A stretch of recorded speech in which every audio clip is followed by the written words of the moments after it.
Bonjour à toutes, bonjour à tous. Est-ce que vous allez bien? Oui? Oh, super. Je vous salue vous aussi qui êtes en ligne. J'espère que vous allez bien. À toi qui t'es connecté sur cette vidéo. Je suis là avec vous parce que j'ai un message sur mon cœur. Et vous savez, c'est depuis la naissance de mes enfants que je comprends réellement l'importance d'honorer les mamans. On est dans cette période-là de fête des mères et j'aimerais juste qu'ensemble, on puisse célébrer les mamans, les futures mamans, vraiment. Que Dieu vous bénisse. Que Dieu vous bénisse. Pour l'histoire, quand ma femme a accouché de notre premier enfant, le lendemain, j'ai appelé ma mère, je lui ai demandé pardon. Pardon pour toutes les fois où on est allé au restaurant et qu'elle a essayé de me prendre juste une frite et que je lui ai dit « Mais maman !» Pour toutes les fois, elle m'a demandé de faire le lave-vaisselle. J'ai dit « Maman, non, je veux pas. » Oh là là là là. Tout ce que les mamans donnent pour nous, tout ce qu'elles font pour... On veut vraiment vous célébrer aujourd'hui. Et aujourd'hui, le message d'aujourd'hui est inspiré de l'histoire d'une maman. Mon dernier message était sur Moïse et son face-à-face avec Pharaon, mais est-ce que l'on connaît sa mère à Moïse? Connaissez-vous cette femme qui est peu évoquée, qui est peu citée, et pourtant sans qui le libérateur du peuple d'Israël ne serait peut-être pas né? Aujourd'hui, on va parler de Jochebed. Jochebed, son nom signifie Dieu est gloire, gloire à Dieu. Cette femme courageuse qui a su protéger envers et contre tout ce que Dieu lui a confié, c'est-à-dire son fils Moïse. Tu sais, Dieu a déposé aussi quelque chose en toi. Tu le sais ça? Pour Jochebed, c'était Moïse. Mais pour toi, c'est un projet, c'est un rêve, c'est une vision, c'est une mission. Et il n'a pas dit que ce serait facile. Dieu dépose des choses en nous, mais notre mission à nous, c'est d'en prendre soin. Et c'est de savoir protéger cela.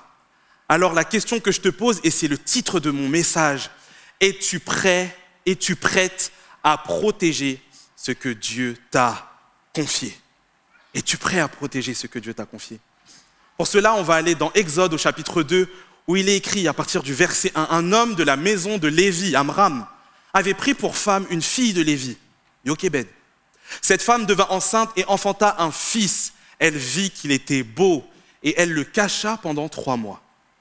Ne pouvant plus le cacher, elle prit une caisse de jonc qu'elle enduisit de bitume et de poix. Elle y mit l'enfant et le déposa parmi les roseaux sur le bord du fleuve. La sœur de l'enfant se tint à quelque distance pour savoir ce qui lui arriverait. La fille de Pharaon descendit au fleuve pour se baigner et ses compagnes se promenèrent le long du fleuve. Elle aperçut la caisse au milieu des roseaux et elle envoya sa servante pour la prendre. Elle l'ouvrit et vit l'enfant. C'était un petit garçon qui pleurait. Elle en eut pitié. C'était un enfant des Hébreux. Alors la sœur de l'enfant dit à la fille de Pharaon, « Veux-tu que j'aille te chercher une nourrice parmi les femmes des Hébreux pour allaiter cet enfant? Va !» lui répondit la fille de Pharaon. Et la jeune fille alla chercher la mère de l'enfant. La fille de Pharaon lui dit, « Emporte cet enfant et allaite-le-moi. Je te donnerai un salaire pour cela. Je te donnerai ton salaire. » La femme prit l'enfant et l'allaita. Quand il eut grandi, elle l'amena à la fille de Pharaon et il fut pour elle comme un fils.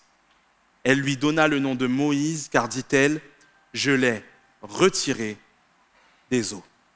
À travers ce texte, à travers cette histoire, celle de Jochebed, on va essayer de tirer des clés concrètes pour nos vies, pour apprendre à protéger ce que Dieu a déposé de précieux en nous. Et la première clé, c'est la suivante. Refuser d'abandonner malgré le contexte hostile. Rappelez-vous du contexte. Joseph réussit à sauver l'Égypte de la famine. Alors Pharaon va dire, tu sais quoi, amène les tiens dans la région de Goshen. Le Pharaon va mourir et le nouveau qui va arriver, lui, ne connaîtra pas Joseph, nous dit la Bible. Et comme les Israélites devenaient de plus en plus nombreux, ce qui va se passer, c'est qu'il va demander aux sages-femmes, regardez, le Pharaon va leur donner cet ordre. Quand vous accoucherez les femmes des Hébreux et que vous aurez constaté le sexe de l'enfant, si c'est un garçon, mettez-le à mort. Si c'est une fille, qu'on la laisse vivre. Mais les sages-femmes craignaient Dieu, nous dit la Bible. Elles n'obéirent pas au Pharaon, elles laissèrent la vie sauve aux garçons. Le Pharaon, il va s'en rendre compte. Il va dire, oh, il y a quelque chose qui cloche. Quelque chose qui cloche. Les sages-femmes, Shifra, Pua, elles avaient une telle crainte de Dieu, elles ont dit, non, nous, on ne peut pas faire ça. Alors le Pharaon va ordonner cette fois-ci à tous ses sujets, jetez dans le fleuve tous les garçons nouveau-nés des Hébreux, mais laissez vivre toutes les filles. Ça, c'est le contexte dans lequel va naître Moïse. Ça, c'est le contexte dans lequel Jochébed, enceinte, va devoir chaque jour vivre avec le stress, avec la peur. Parce que statistiquement, elle a une chance sur 2 d'avoir un garçon. En ces temps-là, juste pour le dire, mais il n'y avait pas l'échographie du trimestre 1, du trimestre 2, du trimestre 3. Non, quand tu étais enceinte, c'était au dernier moment que tu savais si c'était un garçon ou une fille. En fait, entretenir cette grossesse était clairement risqué pour elle. Jochébed aurait pu décider d'abandonner ce que Dieu avait déposé en elle dès le départ. Est-ce que ça t'est déjà arrivé, toi? Est-ce qu'il t'est déjà arrivé d'abandonner ce que Dieu a déposé en toi à cause du contexte, à cause des risques, à cause de la probabilité de l'échec?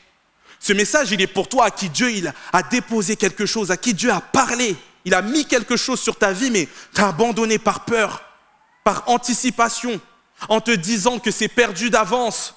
J'ai noté cette chose, la peur du risque tue parfois plus de rêves que l'échec lui-même. La peur d'aimer, la peur d'espérer, la peur de tenter tue parfois plus que l'échec lui-même. Pour Jochébed, le risque, c'était de voir naître un garçon dans ce contexte hostile. Mais pour toi, peut-être que c'est lancer une entreprise dans ce contexte financier qui est juste instable. C'est construire un mariage dans un contexte familial qui est tendu. Pour toi, le risque, peut-être, c'est poursuivre tes études dans un contexte qui est stressant, qui est compétitif. Quel est le contexte hostile dans lequel tu vis et qui te fait abandonner ce que Dieu a déposé en toi?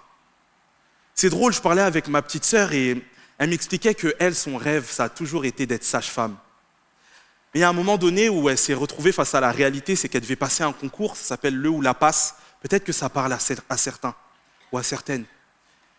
Et elle m'expliquait qu'il y a 2000 qui postulent, il n'y en a que 4 qui sont pris. Elle était à 2 doigts d'abandonner. Et ça m'a vraiment fait écho à ce moment-là. Je me suis dit, mais en fait, si tu ne tentes pas, si tu n'essayes pas, si tu n'y crois pas, tu es capable d'abandonner, de ne pas vivre ce que Dieu a prévu pour toi avant même d'avoir essayé. Et parfois, c'est la même chose pour nos vies. Parfois, nous refusons d'aimer, nous refusons de construire, nous refusons de nous lancer, juste parce qu'on a peur de souffrir. Pas parce qu'on n'en a pas envie, juste par peur de prendre le risque. J'aimerais te poser cette question aujourd'hui. Es-tu prêt à laisser vivre ce que Dieu a déposé en toi? Es-tu prêt? Es-tu prête? J'ai vraiment cette parole pour quelqu'un qui écoute les on-dit, les statistiques. Oui, mais tu sais, un mariage sur 2 finit en divorce. Oui, mais un mariage sur 2 aussi va jusqu'au bout. Vrai? Aujourd'hui, développe une mentalité différente. Aujourd'hui, ne recule plus, n'abandonne plus. Tout projet comporte des risques, alors ne t'arrête pas à cette étape. Aimer, c'est risquer. Vivre, c'est prendre un risque. Mais place ta foi en celui qui t'a donné, qui a déposé cela en toi, plus que dans ton contexte hostile. Ne laisse pas les circonstances extérieures te décourager aujourd'hui et te faire abandonner. Aujourd'hui, en qui est-ce que tu décides de placer ta foi? Je te pose cette question. La deuxième clé que me montre ce texte, c'est apprendre à reconnaître la valeur de ce que Dieu t'a confié. Regardez au verset 2, au chapitre 2, verset 2. Cette femme devint enceinte et enfanta un fils. Elle vit qu'il était beau et elle le cacha pendant 3 mois. En voyant son fils, Jochébed va le trouver beau, mais normal.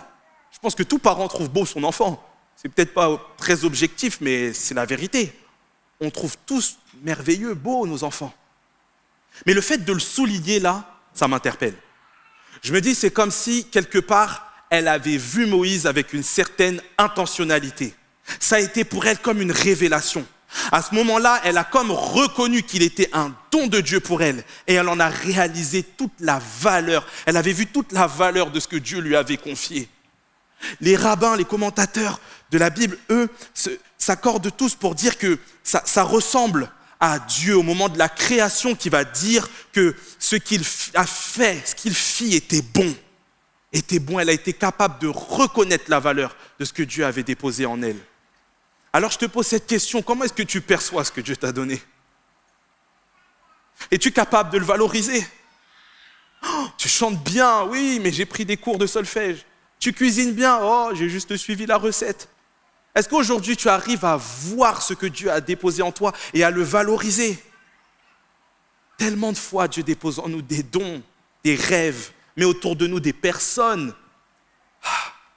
mais que nous négligeons ou que nous sous-estimons. Quelles sont les choses précieuses que Dieu t'a confiées mais que tu considères comme viles? Ce don pour le dessin, cette idée, ce projet, cette amitié, cette famille, cette sensibilité, ce cœur, ce caractère que tu as, que Dieu a déposé en toi, qui est précieux, mais que tu sous-estimes. J'avais comme cette pensée pour une personne qui doit apprendre à reconnaître son conjoint à sa juste valeur. Tu sais pourquoi c'est important? C'est pourquoi? Parce que l'on reconnaît, on protège ce que l'on reconnaît comme ayant de la valeur. Je te le répète, lorsque l'on reconnaît de la valeur dans quelque chose, c'est alors qu'on le protège. Et c'est pour ça que c'est hyper important de savoir valoriser. Plus jeune, je me rappelle, à chaque rentrée, je demandais à mes parents des chaussures de marque. Parce que pour appartenir à un groupe, il fallait porter de la marque. Hein. Pour les parents, je pense que vous voyez ce que je veux dire. Alors, je me souviens, mes parents faisaient un effort financier pour m'acheter des chaussures super chères. Le truc, c'est qu'au bout d'une semaine, la chaussure, elle était comme ça. Je pouvais lui parler. Bla, bla, bla. À chaque fois. Et après, ils ont racheté une autre paire, 2 semaines plus tard. Bla, bla, bla. Et je me souviens, pendant un été, j'avais pris un petit job comme ça, un petit boulot. J'avais travaillé en tant que serveur à la sueur de mon front. Et quand j'ai perçu le salaire de mon travail, déjà je pensais que j'étais quelqu'un. Ma mère, elle m'a dit, bon, d'abord tu commences par donner ta dîme et l'offrande. Attention Stéphane, j'ai dit ok. D'accord, je l'ai fait. Et j'avais toujours de quoi vivre, aller manger, faire des choses. Et ma mère m'a dit, Stéphane, c'est bientôt septembre. Et si tu n'allais pas t'acheter une paire pour la rentrée? Vas-y, essaye, va voir. Alors je pousse les portes du magasin. J'arrive, j'ai des poches qui sont à peu près pas mal. Je vous ai dit, j'avais bossé. Et là, je vois le prix des chaussures. Ça coûte ça. Ça coûte ça. Alors j'ai acheté. Parce que je vous ai dit, j'avais un peu de sous. Donc j'ai acheté une belle paire. Je vous garantis, la première fois que je l'ai mis et que dans le bus, on m'a juste effleuré la chaussure. J'ai pris un mouchoir. J'ai commencé à dire, oh là là. J'avais les yeux revolver. Je regardais les personnes les poussettes là.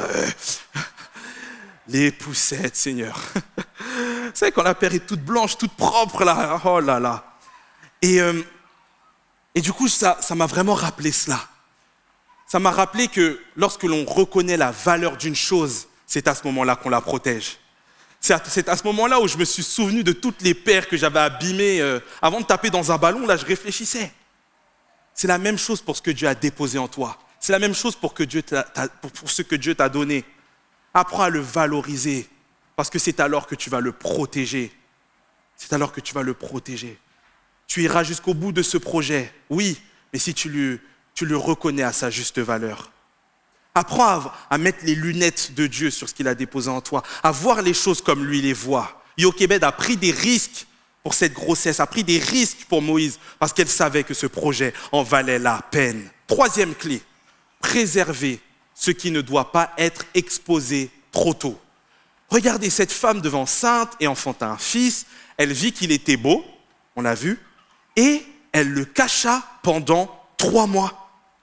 Après avoir reconnu la valeur, après avoir vu tout ce que valait ce que Dieu avait déposé en elle, la première chose que Jochebed va faire, c'est qu'elle va cacher son fils.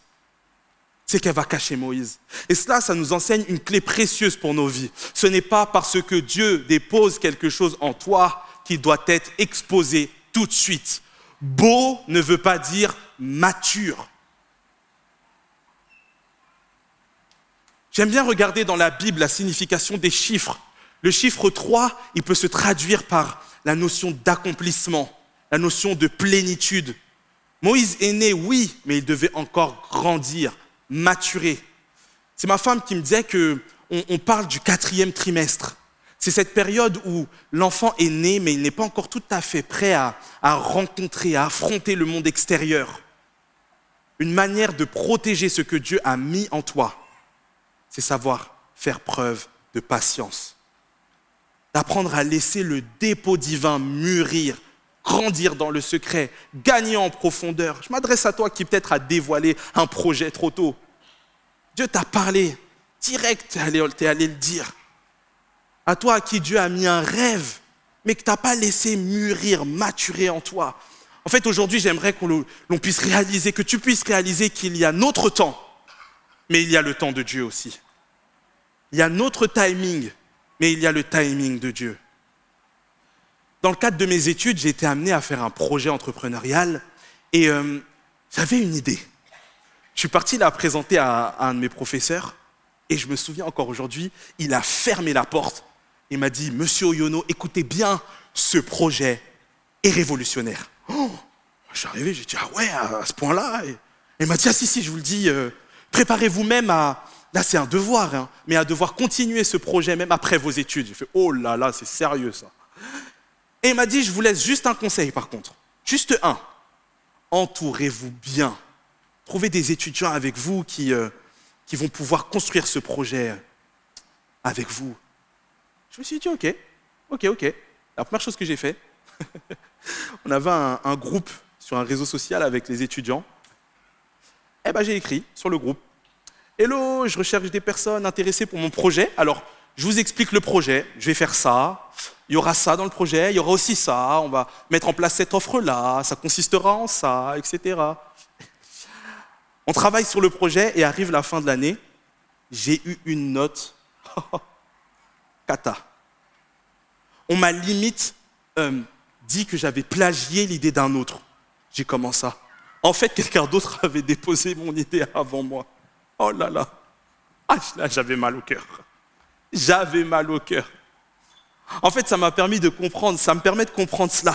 C'est pas parce que Dieu dépose quelque chose en nous, une idée, un rêve, une vision, une mission, que ça veut dire qu'il faut l'exposer à tout le monde tout de suite. Dieu te parle, oui, mais apprends à laisser mûrir les choses. Dieu te donne un fruit, quelque chose de tout frais au début, mais apprends à le laisser mûrir avant de le donner à quelqu'un d'autre. Sinon, ce fruit, il sera amer, il ne sera pas bon. J'avais vraiment cette pensée pour quelqu'un. Attends avant de dévoiler tes sentiments. Oui, Dieu t'a dit que c'est sûrement celle-là. C'est sûrement celui-ci. Patiente. Laisse que Dieu lui dise aussi. Sors pas de la salle là, Dieu m'a dit, non. Fais preuve de patience. Ah, mais pasteur, ça fait 2 ans que j'attends. Oui. Sache attendre le temps de Dieu. Sois sensible au rythme du Saint-Esprit. Que notre cœur puisse battre au rythme du cœur du Saint-Esprit. Que notre… Apprenons à accepter le timing divin, à poser des solides fondations. Dieu t'a parlé, d'accord. Développe des solides fondations. Sache faire preuve de discernement. Le plus bel exemple pour illustrer cela, c'est Jésus. Regardez avec moi, on est dans Luc, au chapitre 3, verset 23. Jésus avait environ 30 ans lorsqu'il commença son ministère. Jésus, c'est le plus bel exemple. Pourquoi avoir attendu 30 ans avant de commencer sa mission publique sur la terre? Je ne suis pas en train de dire que tu vas devoir attendre 30 ans. Ce que je suis en train de dire, c'est qu'avant le lancement de chaque chose, de chaque projet, qu'il soit relationnel, financier, ministériel, familial, il y a la nécessité d'accepter le temps de préparation. Un moment où tu travailles sur ton caractère, sur tes habitudes, où tu mets en place des routines solides. J'aimerais encourager quelqu'un et lui dire accepte les étapes, accepte le processus, réalise l'importance de battre au rythme du Saint-Esprit. Vous savez, il y a un piège, c'est les réseaux sociaux. Hein. Franchement, cette envie des fois de surexposer un peu tout, un peu trop tôt. Vraiment.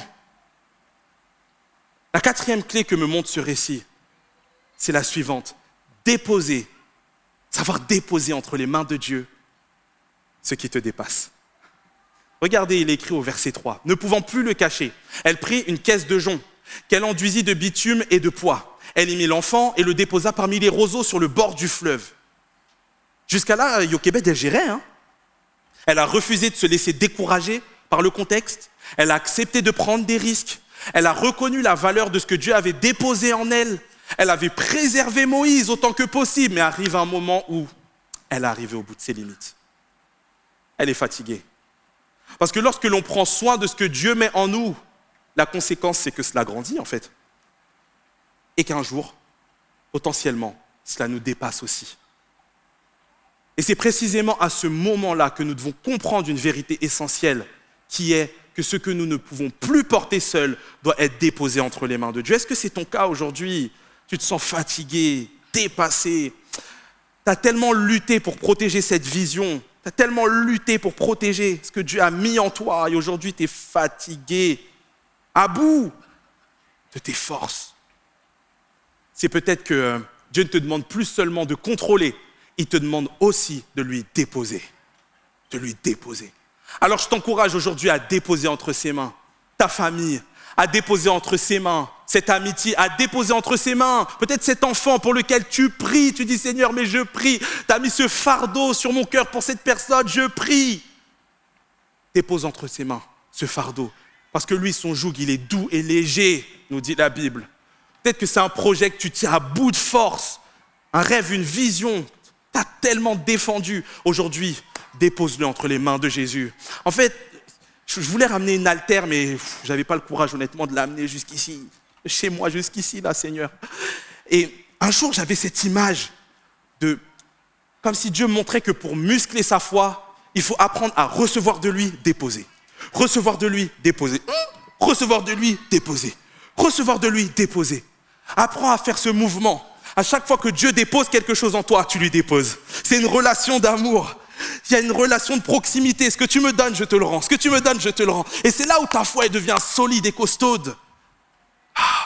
Aujourd'hui, à toi qui hésites peut-être, je t'encourage à déposer ce qui te pèse entre les mains de Dieu. Entre les mains de Dieu. Et alors que Jochebed va déposer Moïse sur le Nil, Dieu derrière va agir et faire un miracle. Vous savez, Jochebed, elle ne va pas le faire n'importe comment. La Bible nous dit qu'elle va mettre Moïse dans une caisse. En fait, le mot caisse, c'est comme le mot arche dans l'histoire de Noé. Finalement, elle va juste faire avec ce qu'elle a. Je m'adresse à toi qui pense que déposer à Dieu, ça demande de faire des choses juste waouh, grandes, immenses. Non! Viens devant Dieu, mais viens tel que tu es. Viens devant Dieu, mais viens avec ce que tu as. Elle va juste prendre des joncs, parce qu'il y en a pas loin du fleuve, et elle va l'enduire de bitume et de poids pour empêcher à l'eau d'entrer. Elle va juste être un peu créative. Sois créatif, sois créative. Tu sais, le plus important, ce n'est pas le moyen. Quand tu déposes à Dieu, s'il est Dieu, ce que tu lui déposes va vivre. S'il est Dieu, Moïse va vivre. Si ce qu'il a mis en toi vient de lui, alors ça va vivre. Peu importe le moyen, que ce soit une caisse fragile, que ce soit un pas de foi fragile, ce que tu déposes entre ses mains va vivre si c'est de lui. Déposer à Dieu commence par un simple pas de foi, par une prière sincère, par une petite décision. Lorsque tu descends les marches des escaliers en sortant de l'auditorium, allez prendre un rendez-vous pastoral. Passer un coup de fil à cette personne dans ta famille, que tu sais qu'il y a une personne ressource qui pourra t'écouter. C'est peut-être à toi qui est en ligne, juste attendre et appeler la ligne de prière à la fin de cette célébration. Demander pardon, faire un petit pas, un acte d'obéissance. N'aie pas peur de ces petits pas de foi fragiles, imparfaits, comme la petite caisse qu'a fait Jochebed. Ce qui compte pour Dieu, c'est de faire les choses avec le cœur. Faire les choses avec le cœur. Et ne néglige pas ton environnement, parce qu'elle va faire avec ce qu'il y avait autour d'elle. Sache reconnaître ce qu'il y a dans ton environnement. C'est important. Regardez la suite. La fille de Pharaon, elle va descendre au fleuve pour se baigner. Et ses compagnes se promenèrent le long du fleuve. Elle aperçut la caisse au milieu des roseaux et elle envoya sa servante pour la prendre. Elle l'ouvrit et vit l'enfant, c'était un petit garçon qui pleurait. Ouah, ouah, ouah. Elle eut pitié et elle dit, c'est un enfant des Hébreux ça. Alors la sœur de l'enfant dit à la fille de Pharaon, veux-tu que j'aille te chercher une nourrice parmi les femmes des Hébreux pour allaiter cet enfant? Va, lui répondit la fille de Pharaon. La fille de Pharaon lui dit, emporte cet enfant et allaite-le-moi, je te donnerai ton salaire. La femme prit l'enfant et l'allaita. Alors que Jochébed va faire le choix de déposer Moïse sur le Nil, elle va se retrouver appelée par la fille du Pharaon. Et elle va même être payée pour prendre soin de son enfant. C'est une blague. Moi, je vois ma femme, là, en congé parental. Peut-être ça va parler à certaines, la prime prépare. C'est pas du tout un salaire. Hein. Pas du tout, loin de là. Et ce que j'ai noté, c'est qu'à ce moment-là, lorsque tu fais le pas de déposer à Dieu, il change le mal en bien. Le lieu de menace devient le lieu de la provision. Oh, le même palais qui persécutait les enfants, les garçons hébreux, devient l'endroit où Moïse va se retrouver protégé, nourri. À ce moment-là, l'ennemi est en train d'accueillir ce qui va le tuer plus tard. En fait, c'est un cheval de Troie, cette histoire. Parce que Dieu anticipe. Parce que le plan de Dieu est juste incroyable. À chaque fois que tu déposes les choses entre les mains de Dieu, tu n'as pas conscience de ce qu'il peut faire avec. Alors que Jochébed va placer sa foi en Dieu, lui, il va préparer à côté le cœur de la fille de Pharaon. La Bible nous dit qu'elle en eut pitié. Dieu va pourvoir à une servante pour aller chercher Moïse. Pensez vraiment que la fille de Pharaon, elle se serait mouillée les pieds à aller chercher l'enfant? Non. Dieu a pourvu à la servante. Dieu a pourvu à une solution pour que Jochébed puisse nourrir encore son enfant jusqu'à ce qu'il soit sevré. Va même avoir un salaire pour ça. Réalise qu'à chaque fois que tu déposes entre les mains de Dieu ce qui te dépasse, il pourvoit à des ressources inespérées. Inespérées. Et il peut mettre en place son plan divin, au-dessus de celui de l'ennemi. Franchement, Pharaon, il n'a rien vu. Il n'a rien vu. Il a payé pour la personne qui allait le chasser plus tard. Incroyable. Incroyable. J'ai noté que déposer, c'est donner l'opportunité à Dieu de changer le cours des choses. Déposer, c'est donner l'opportunité à Dieu d'opérer un switch. Déposer ta vie entre les mains de Dieu, c'est lui donner l'opportunité de faire un changement, de tout changer, d'utiliser ton contexte hostile, ton contexte difficile et de faire en sorte que ton contexte, cette fois-ci, soit en ta faveur. Alors si tu hésites encore aujourd'hui, je t'encourage, dépose entre les mains de Dieu ce qui te dépasse. Waouh! 5e clé, s'entourer et accepter de demander de l'aide. La sœur de l'enfant, nous dit la Bible, se tint à quelque distance pour savoir ce qui lui arriverait. Ce récit, il nous enseigne l'importance de savoir s'entourer, en fait, et de demander de l'aide. Lorsque Jochébed était épuisé, fatigué, à ce moment-là, il a pu compter sur sa fille, Myriam, pour veiller sur son frère. Dieu place autour de nous des personnes, des ressources, des conseils, des solutions destinées à participer à la protection de ce qu'il a mis en nous. Vraiment. Participer à l'accomplissement, faire en sorte que ce qu'il a déposé en nous puisse aller à son terme. Encore faut-il savoir le reconnaître, le voir, accepter de s'entourer malgré les blessures relationnelles. Non, vraiment, c'est dur parfois de s'entourer. Pourquoi? J'ai été déçu, j'ai été blessé, j'ai fait confiance, on m'a fait mal. Mais s'entourer, c'est essentiel. C'est essentiel. On a tellement d'histoires. Je suis sûr qu'on pourrait donner tellement d'histoires de sportifs, de célébrités qui avaient des dons, des talents pour le chant, pour le sport, ce que vous voulez, mais qui, à cause de leur entourage, parfois on se dit, c'est dommage. C'est dommage à cause de l'entourage. Il est important de savoir s'entourer. C'est essentiel. Mais pas avec n'importe qui. Pas avec n'importe qui. Ce que je vois dans ce texte, c'est que Jochébed s'est entouré de personnes qui partageaient les mêmes valeurs et qui aimaient ce projet autant qu'elle. J'aime beaucoup ce que Hébreux, chapitre 11, verset 23 dit. C'est par la foi que Moïse, à sa naissance, fut caché pendant 3 mois par ses parents. Par ses parents. Amram, il était là aussi, pour aider Jochébed. Parce qu'ils virent que l'enfant était beau et qu'ils ne craignirent pas l'ordre du roi. Jochébed, elle a su s'entourer de personnes qui avaient le même attachement pour ce que Dieu avait déposé en elle.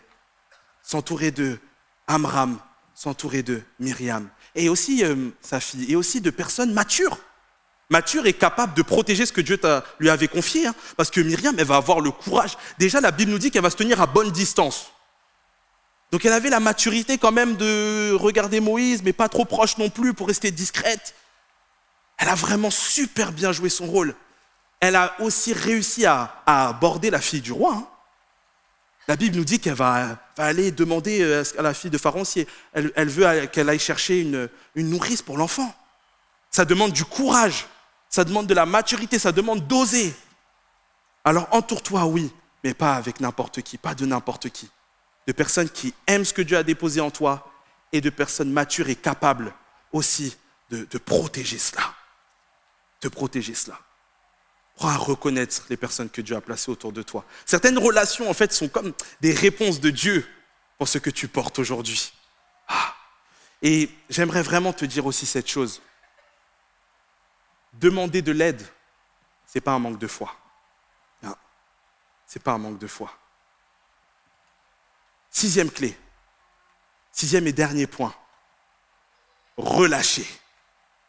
Relâcher parce que ce que Dieu t'a confié est plus grand que toi. Regardez au verset 10.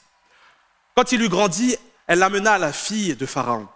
Elle fut pour elle comme un fils. Elle lui donna le nom de Moïse. Elle, c'est la fille de Pharaon. Car, dit-elle, je l'ai retiré des eaux. Après l'avoir porté, après l'avoir protégé, après l'avoir allaité, arrive le moment où Jochébed doit relâcher son fils. Il doit le relâcher. Il venait d'être sevré, il devait avoir à peu près 3 ans. La première fois, lorsque Jochébed avait déposé Moïse sur le Nil, c'était pour le protéger, c'était pour lui sauver la vie, parce qu'elle n'en pouvait plus, elle était épuisée. Cette fois-ci, c'est différent. Elle devait le rendre. C'est intéressant parce qu'il est écrit, quand il eut grandi, elle, donc Jochébed, l'amena à la fille de Pharaon. En fait, protéger ce que Dieu t'a confié, c'est aussi apprendre à le relâcher intentionnellement lorsque c'est le bon moment. Ça fait écho à une chanson qu'on avait écrite avec mon groupe qui s'intitule « Je ne manquerai de rien ». Je me rappelle cette chanson, on l'a trouvée incomplète. On pensait qu'on devait encore prendre du temps, mais on sentait que Dieu nous disait c'est le moment de la sortir. C'était pendant la période du Covid et on l'a fait, on l'a sorti.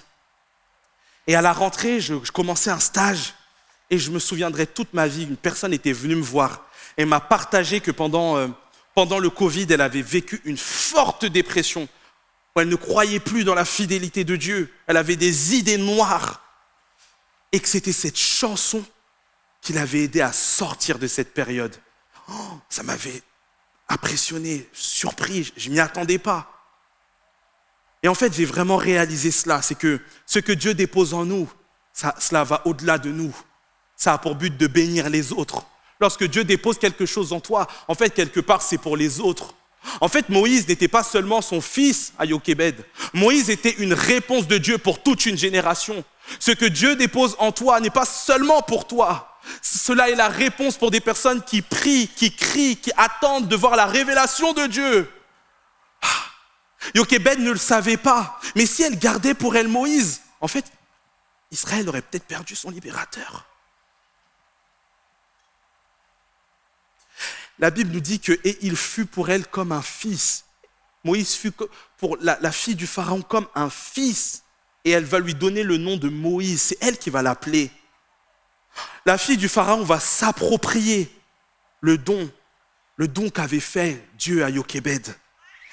Elle va le nommer. En fait, ça nous démontre vraiment cela, que le véritable objectif de Dieu, que ce qu'il dépose en nous, ce qu'il nous confie, c'est vraiment pour les autres. J'ai noté, mais laisse les autres s'approprier le don que Dieu a mis en toi. C'est une phrase que les artistes disent souvent, ce projet, maintenant, c'est le vôtre. Parce que parfois, pour que quelque chose vive, il faut savoir le lâcher. Accepte de libérer ce que Dieu a déposé en toi. Fais confiance au timing de Dieu. J'imagine les larmes, j'imagine la douleur, j'imagine la peine de Jochebed qui vient et qui amena son fils à la fille de Pharaon. Parfois, Dieu nous demande de relâcher, mais cela nous paraît trop tôt. Aujourd'hui, je veux t'encourager et te dire, fais confiance à ton timing, à son timing. Fais confiance au timing divin.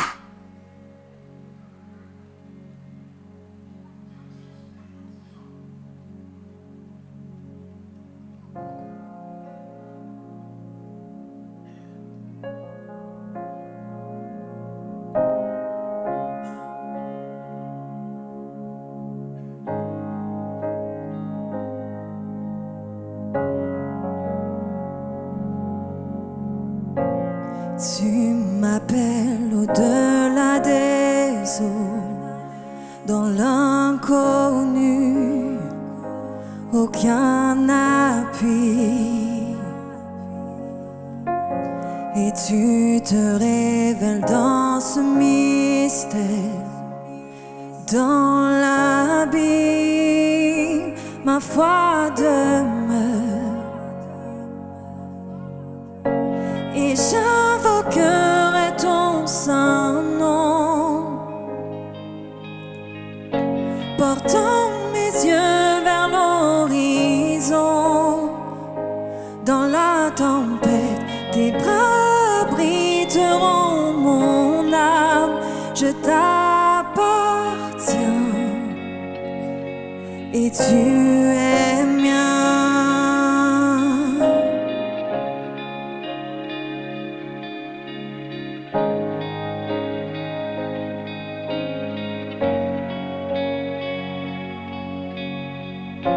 Ta grâce abonde dans les profondeurs, ta main puissante me guidera. Quand mes pieds tremblent et la peur m'inonde, tu es présent, tu ne faillis pas. Et j'invoquerai ton saint nom, portant mes yeux vers l'horizon. Dans la tempête, tes bras abriteront mon âme. Je t'appartiens et tu es mien.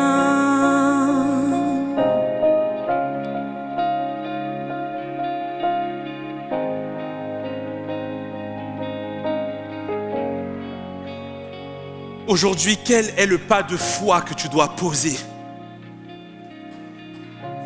Quelle est la décision que tu dois prendre? Est-ce que c'est de refuser d'abandonner? Si c'est ton cas, lève la main, je vais prier pour toi. Je prie, Père éternel, que tu puisses vraiment, toi qui as déposé en chacun d'entre nous quelque chose, mais qui a aussi confiance en nous. Je te demande de nous aider à réaliser que tu ne mets pas des choses en nous lorsque tu sais qu'on n'est pas capable d'y aller au bout. Je prie pour quelqu'un qui a abandonné avant même d'avoir essayé. Que les projets avortés reprennent vie. Que toute personne qui a cessé de croire dans ce dépôt divin puisse retrouver la force, l'espoir, la foi au nom de Jésus. Je prie pour quelqu'un qui doit aujourd'hui peut-être apprendre à reconnaître la valeur aussi de ce que Dieu a mis en lui, de ce que Dieu a mis en elle. Aide-nous à voir tes yeux, Seigneur. Aide-nous à voir les choses comme toi, tu les vois. Aide-nous à ne pas sous-estimer ce que tu as mis en nous. Peut-être que toi, tu es juste impatient parce que Dieu t'a parlé, tu as envie de l'exposer, que tu n'en peux plus d'attendre. Je prie que tu sois renouvelé dans ta patience. Que tu sois renouvelé dans ta patience, que tu puisses prendre ce temps de préparation pour construire des fondations solides.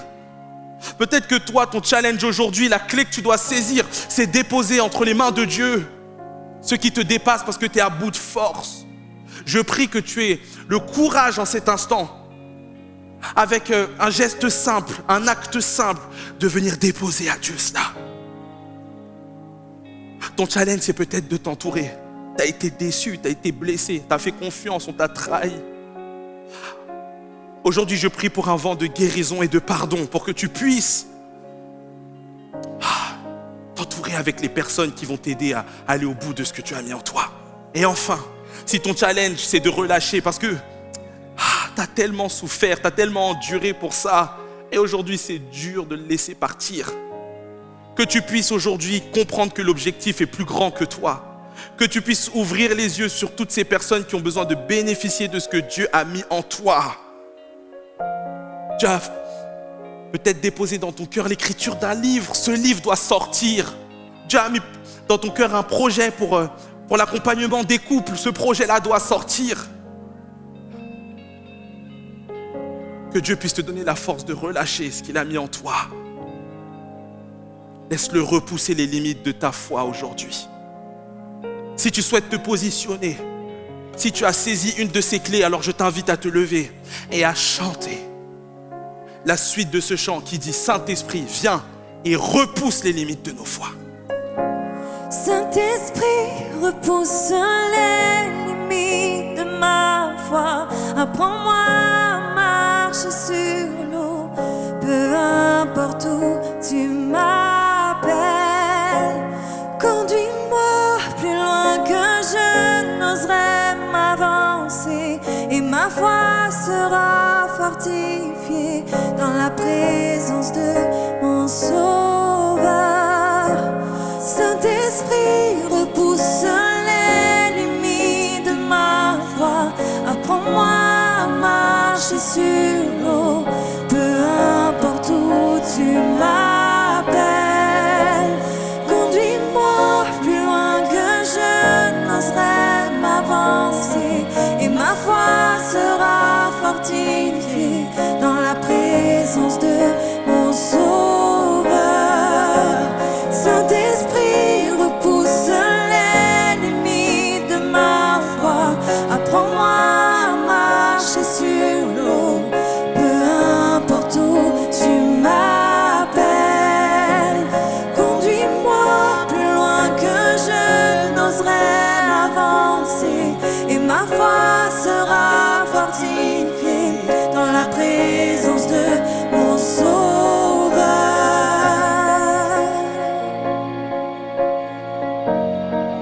De mon Sauveur.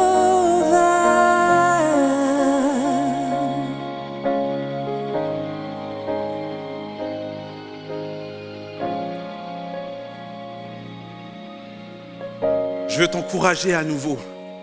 Sache que si Dieu a déposé cela en toi, c'est qu'il te fait confiance. Je vais même aller plus loin. Il a confiance dans ce qu'il est capable de faire en toi.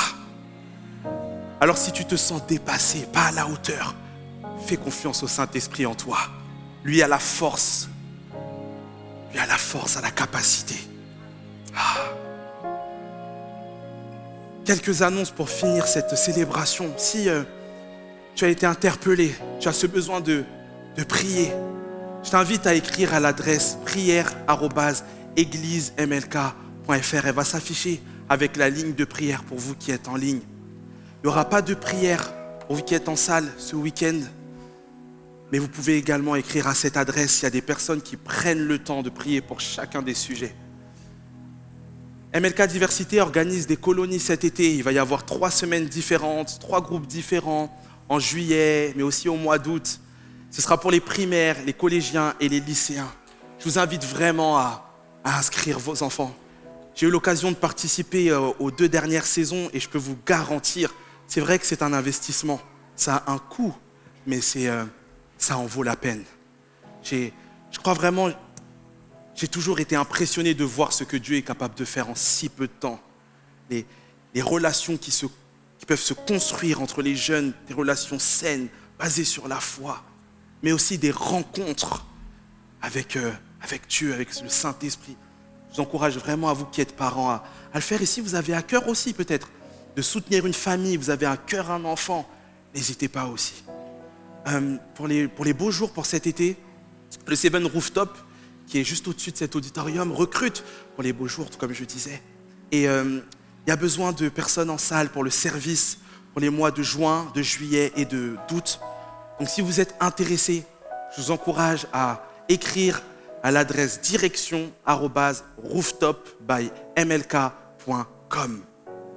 Enfin, pour finir, si vous souhaitez soutenir tout ce que met en place l'église MLK, vous pouvez aller sur la plateforme jeveusdonner.fr ou au point finance à la sortie de l'auditorium pour vous qui êtes sur place. Pendant le dernier chant, les équipes vont passer pour les offrandes. Et voilà, c'est tout ce que j'avais à vous dire. Soyez bénis, à très vite.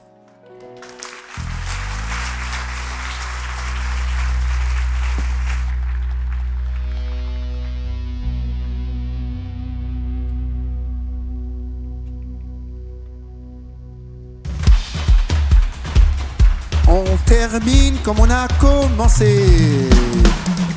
Let's go!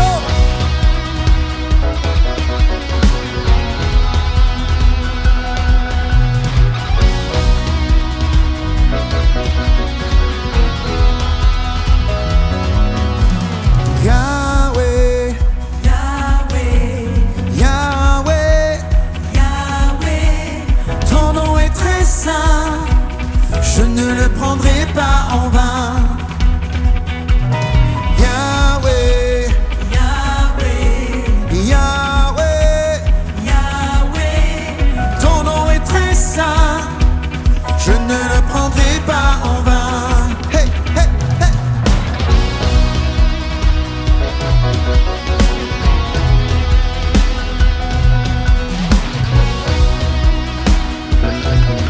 On va essayer de le faire encore et plus fort. Yahweh, Yahweh, Yahweh, Yahweh, ton nom est très saint, je ne le prendrai pas en vain. Yahweh, Yahweh, Yahweh, Yahweh, ton nom est très saint, je ne le prendrai pas en vain.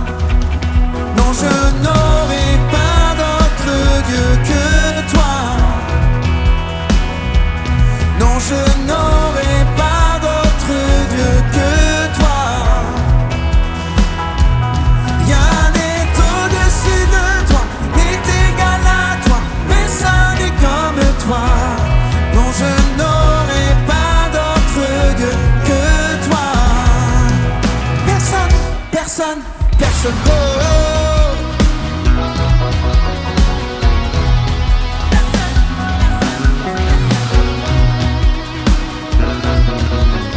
Allez encore. Yahweh, Yahweh, Yahweh, Yahweh, Yahweh, ton nom est très saint, je ne le prendrai pas en vain.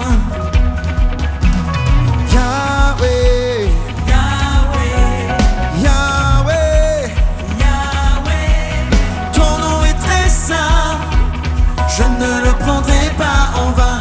Non, je n'aurai pas d'autre Dieu que toi. Non, je n'aurai pas d'autre Dieu que toi. Rien n'est au-dessus de toi, n'est égal à toi, personne n'est comme toi. Non, je n'aurai pas d'autre Dieu que toi. À vous.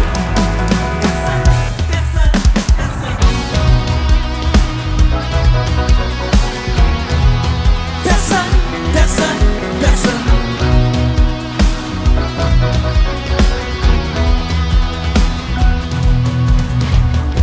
Qui d'autre que toi mène à la liberté? personne, personne, personne, Qui d'autre nous sauve et guérit nos blessures? personne, personne, personne, Qui d'autre que toi peut marcher sur les eaux? personne, personne, personne, Qui d'autre que toi fait descendre le feu? personne, personne, personne, Qui d'autre peut faire tomber les géants? Personne, personne. Qui d'autre peut faire taire le lion?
l'adoration si ce n'est lui.